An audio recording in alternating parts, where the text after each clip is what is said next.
Welcome everyone to Self Principle. As always, I'm Dr. Shan Hashmi.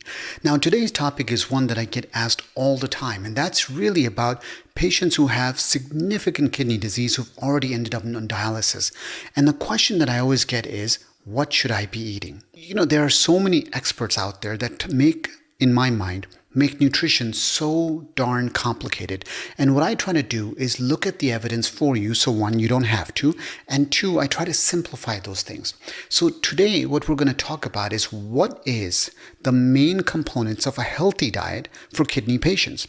So with that, let's kind of dive into what the research shows, and then you can decide for yourself what is it that you really need to include if you already have kidney disease. Now, here's an interesting point that if you don't have kidney disease, everything we talk about today is still going to apply. Before we dive into the research on a healthy diet for kidney patients, it's important to understand how devastating kidney disease is. Unfortunately, in my career, I've seen that kidney disease just doesn't get the same attention as other diseases do. Things like cancer, even diabetes, heart disease, all those things get so much more attention than this devastating illness. And if you look at it, kidney disease affects 1 in 7. That's about 37 plus million adults in the United States going on. That's a lot of people who are walking around with kidney disease. And if you're a diabetic, you have a 1 in 3 chance of having kidney disease.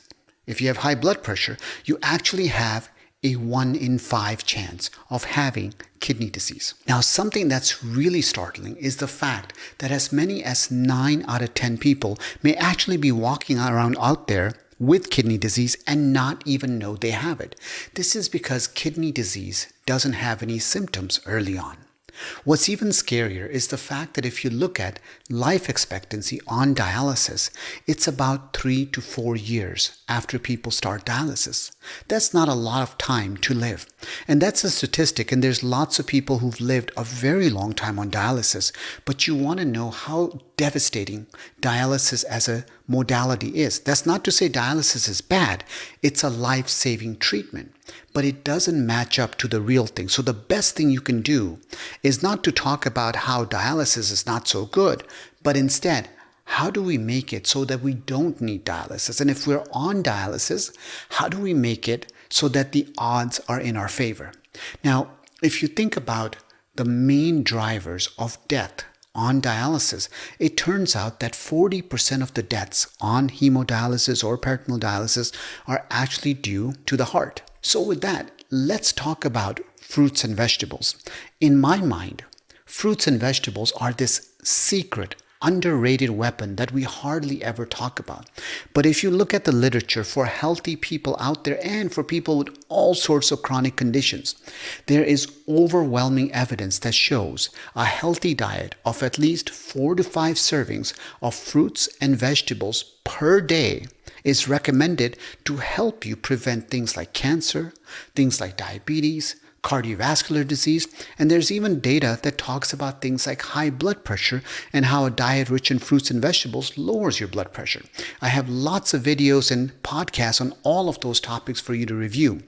But what's interesting is if you start to look at how significant this data on fruits and vegetables is, it's actually quite fascinating.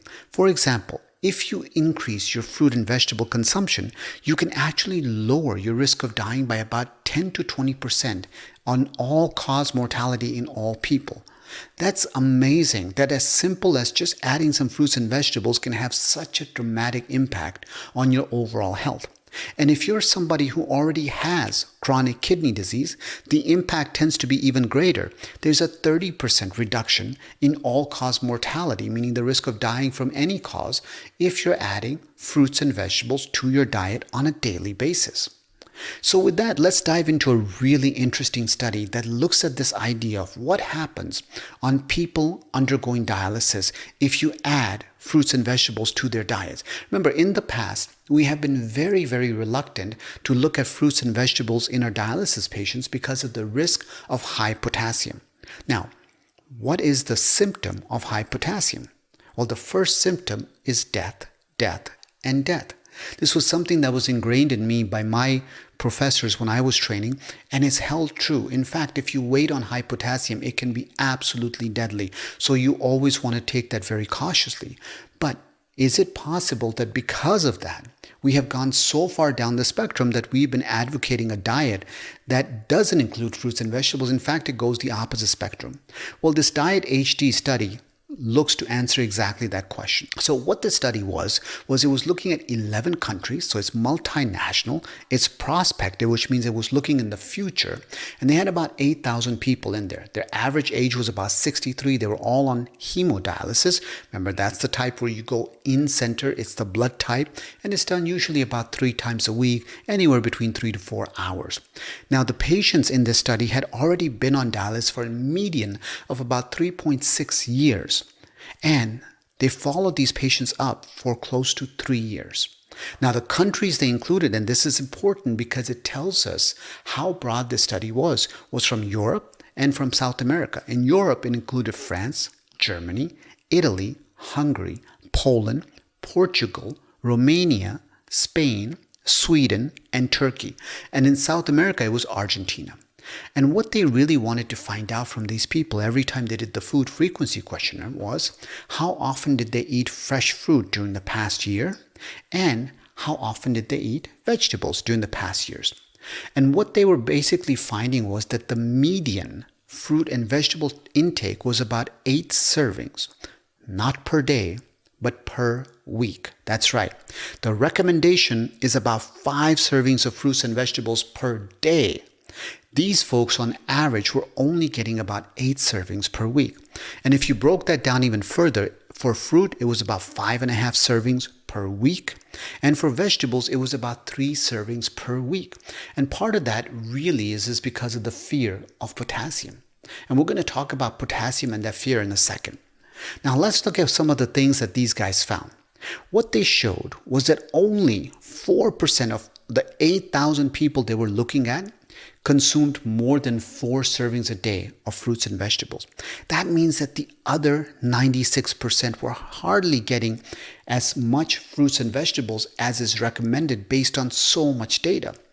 And then if you looked at the highest consumption they had, which was really about 2 to 3 servings of fruits and vegetables per day, and you compared it to the lowest consumption, which was about 2 servings per week, what the highest group had was about a 20% reduction in all-cause mortality and in non-cardiovascular death.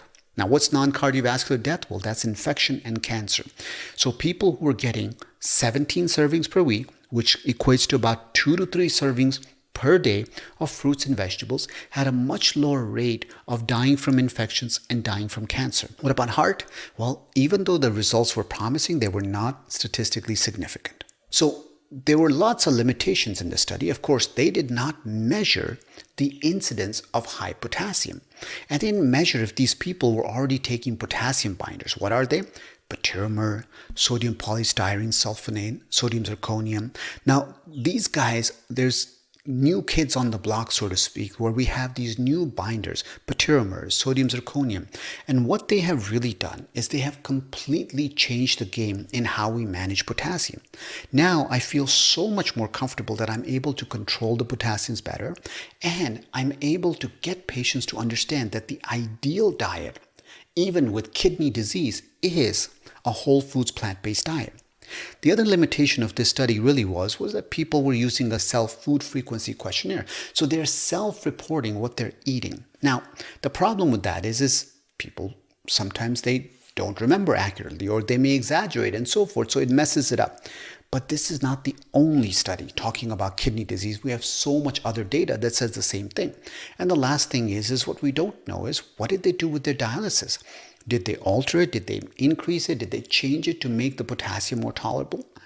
But despite those limitations, there's some really important take-home points that you can walk away with right now. First, patients on dialysis, they consume so much lower amounts of fruits and vegetables.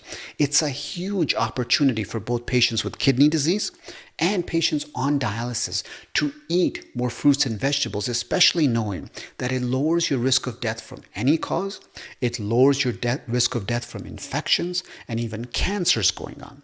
So what you can do right now is talk with your kidney doctor, talk with your kidney team, and figure out how to safely, and that's the key word, safely, increase fruits and vegetables in your diet. And if you are lucky enough not to have kidney disease, you can still follow this advice and add fruits and vegetables. How much? 5 servings, fruits and vegetables per day is most of the studies look at. And out of that, what the data shows is about 2/3 should be vegetables and 1/3 fruit. What type of vegetables? The more you have variety, the better. What type of fruits? The more variety you have, the better. I want to thank you guys so much for watching and listening to this video/podcast. If you have any questions, let me know. And what are topics you guys would like to know about next time so I can make sure I present you guys with evidence-based information. And I would appreciate it if you would subscribe and leave a comment, because comments help me to truly understand what's working for you guys. Am I doing you a service? At the end of the day, self-principle is all about my way of giving back. So thank you so much for your support.